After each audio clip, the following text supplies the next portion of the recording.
Yes, unamfahamu mtu anaitwa Chief Godlove Mwakibete. Ni kijana ambaye amejinasibisha kuwa young billionaire, yani kijana mdogo mwenye pesa nyingi Afrika Mashariki na Kati katika hizi siku za karibuni, na amekuwa maarufu sana katika mitandao ya kijamii. Anasema kwamba hakuna kijana mdogo ambaye anamzidi fedha katika nchi za Afrika Mashariki, ikiwemo Kenya, Tanzania, Burundi, Rwanda, Uganda, nchi zote za Afrika Mashariki, kwamba yeye ndiye kijana mdogo mwenye pesa nyingi. Kuna aina ya maisha ambayo anayaishi na anajionyesha kwa watu kiasi kwamba wapo watu wanahisi hakuna cha kujifunza kwake. Je, wewe unajifunza nini kutoka kwa Chief Godlove Mwakibete? Na hisi unaweza kuwa unashangaa, nijifunze kitu kutoka kwa Chief? Yes, yapo mambo makuu 7 ambayo unaweza kujifunza katika maisha ya Chief Godlove Mwakibete. Nitakufundisha mambo 7 na jambo la 7 litakushangaza. Lakini pamoja na yote, nitakufundisha jambo moja pekee ambalo utakiwi kujifunza kutoka kwa Chief Godlove Mwakibete. Kama ni mara yako ya kwanza kuingia kwenye hii channel, tafadhali subscribe hapo chini na bonyeza alama kengele ili tuendelee kuwa pamoja katika mada kedekede ambazo naweka kwenye hii channel. Na mimi ni Mwalimu Jonathan Kwizera. Let's dive in.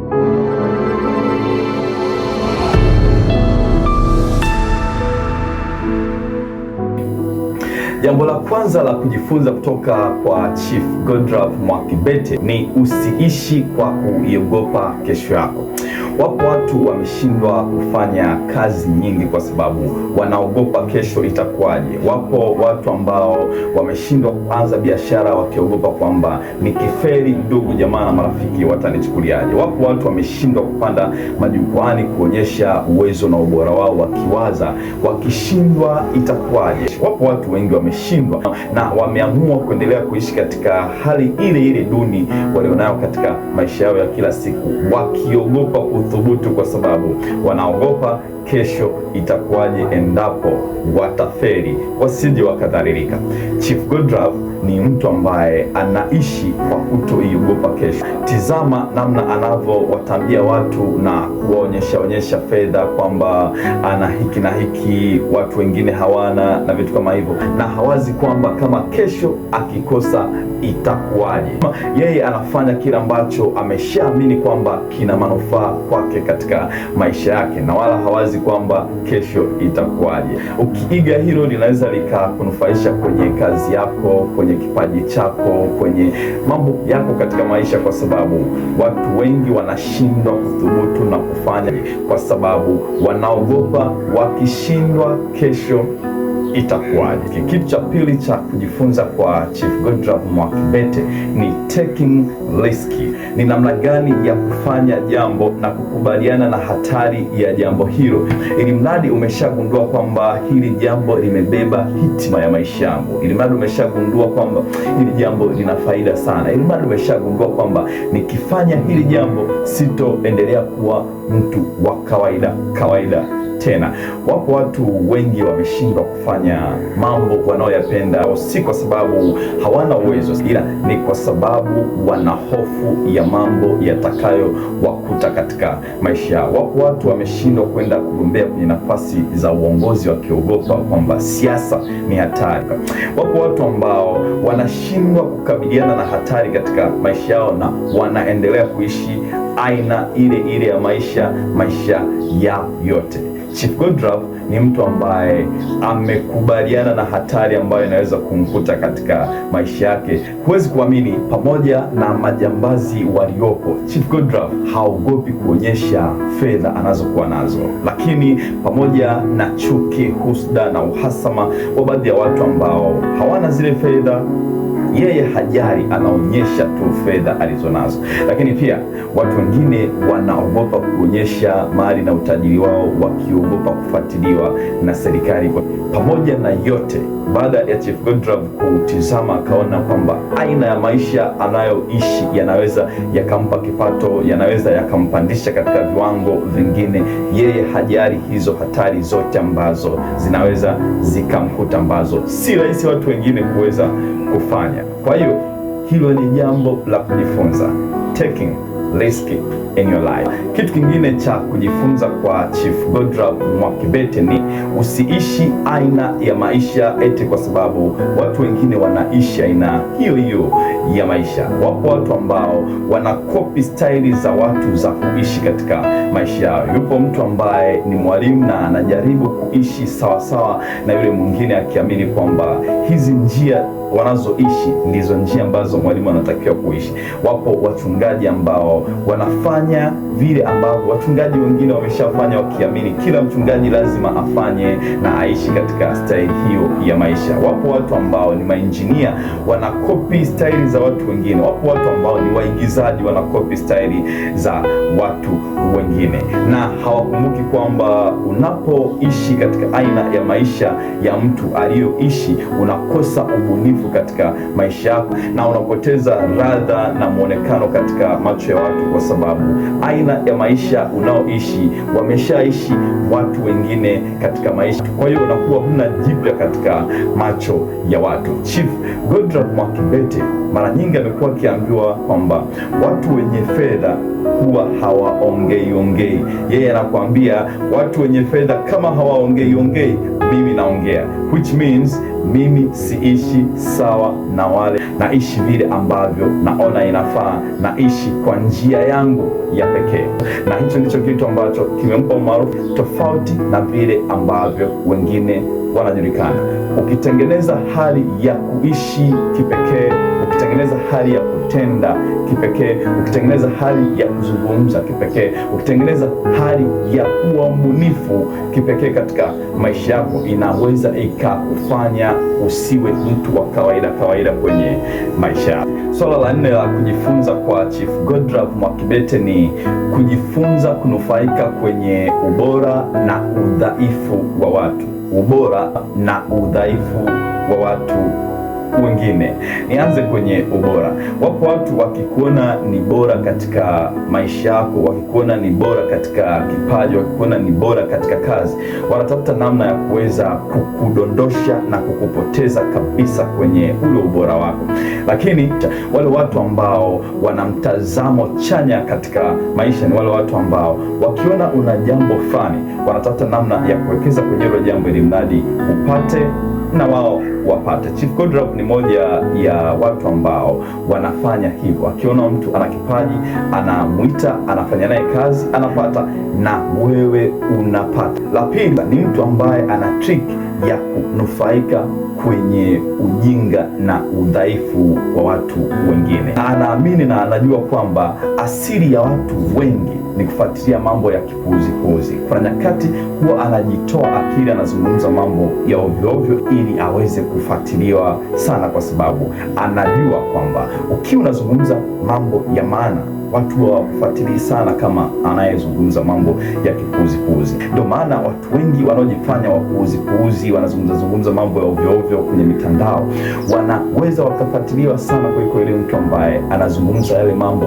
yenye star, kwa sababu watu wengi kwa asili wanapokuwa wamechoka wanapenda kufuatilia mambo ya kipuuzi. Hata yule ambaye unamuona kwamba ana heshima yake, akitulia kwa peke yake amechoka, ni mtu anaweza kufuatilia mambo ya kipuuzi ili kuweza ku refresh mind. Kwa hiyo anawekeza katika udhaifu wa watu, lakini pia anawekeza katika ubora wa watu. Hicho ni moja ya kitu tunatakiwa kujifunza katika maisha. Ukimwona mtu ana ubora, tafuta namna gani ya kuweza kunufaika katika ule ubora wake, na ukimwona mtu ana udhaifu pia, tafuta namna ya kuwekeza kwenye ule udhaifu wake katika maisha yako, na itakusaidia sana. Jambo la 5 la kujifunza kwa Chief Godlove Mwakibete ni kutoweka wazi vyanzo vikuu vya nguvu zako. Ndio, watu wengi wanaanguka kwa sababu wanaweka wazi sana wapi wanapata riziki. Wanaweka wazi sana vyanzo vikuu na asili ya nguvu zao katika maisha yao, katika kazi zao. Ndio maana unaweza kusikia watu wanakuambia kwamba mainjinia wakiwa wanajenga mradi, mara nyingi wanazungushia uzio kabla hata ya jengo lenyewe.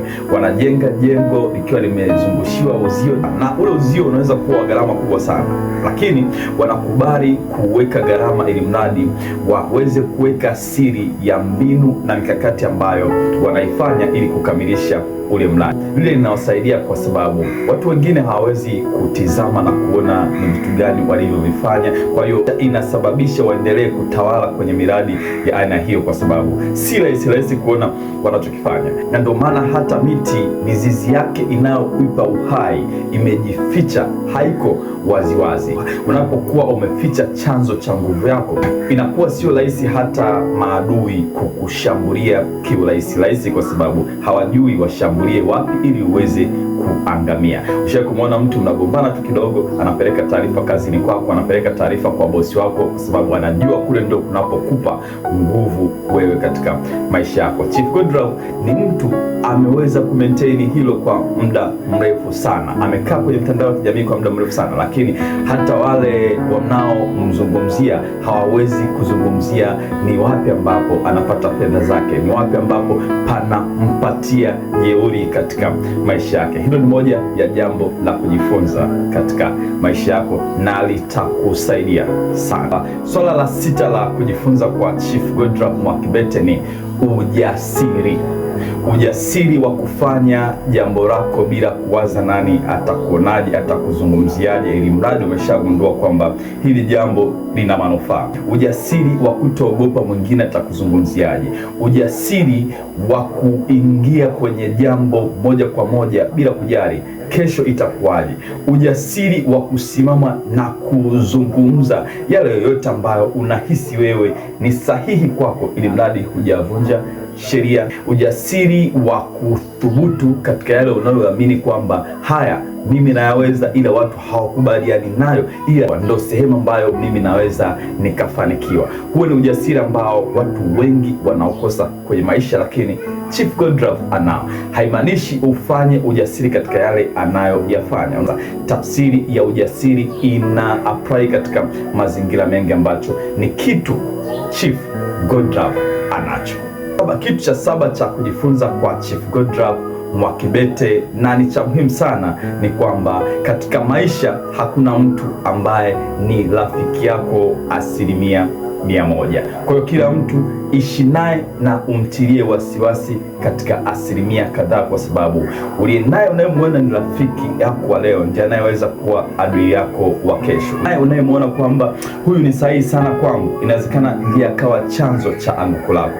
Chief Godlove ni mtu ambaye anaishi na watu akiamini kwamba hakuna mtu 100% ambaye ni rafiki wa kweli katika maisha. Rafiki yako pekee ambaye ni 100% rafiki yako ni wewe mwenyewe. Ndio maana Chief Godlove, pamoja na kwamba anakuwa na watu wengine anafanya nao kazi, wengine unamwona kabisa na interact nao, lakini wanapokosana hutosikia wakizungumza ukweli na uhalisia wa yale maisha ya Chief Godlove. Kwa nini? Kwa sababu alipokuwa anaishi nao hakuwaweka wazi sana mambo yake, hakuwachukulia 100% kwamba hawa ni marafiki zangu wa kudumu. Hilo ni jambo la kujifunza na inaweza likakusaidia sana unapoweza kuishi na watu. Usijianike sana, usiamini sana kila mtu kwamba anaweza akawa msaada wako kesho.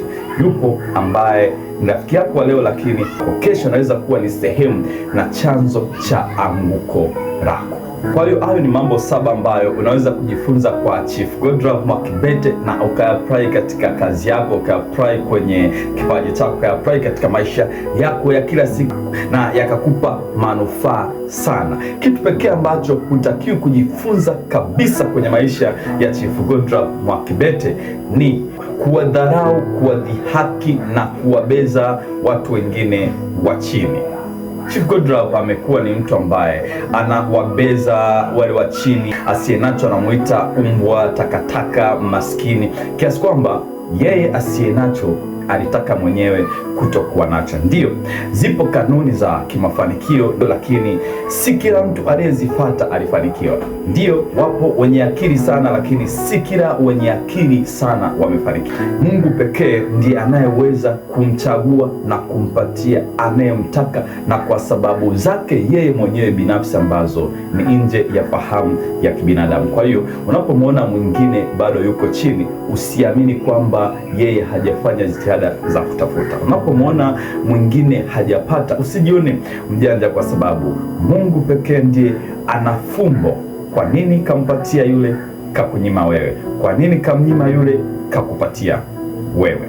Mimi ni Mwalimu Jonathan Kwizera. Tafadhali, kama hujasubscribe kwenye hii channel, subscribe, bonyeza alama ya kengele, share, comment ili tuendelee kwa pamoja. Na kama kuna baadhi ya vitu vingine ambavyo na wewe umejifunza kwake, niandikie hapo chini, na kama kabisa hamna kitu ambacho unaweza kujifunza kwake, andika hapo chini na mimi nitaendelea kujifunza.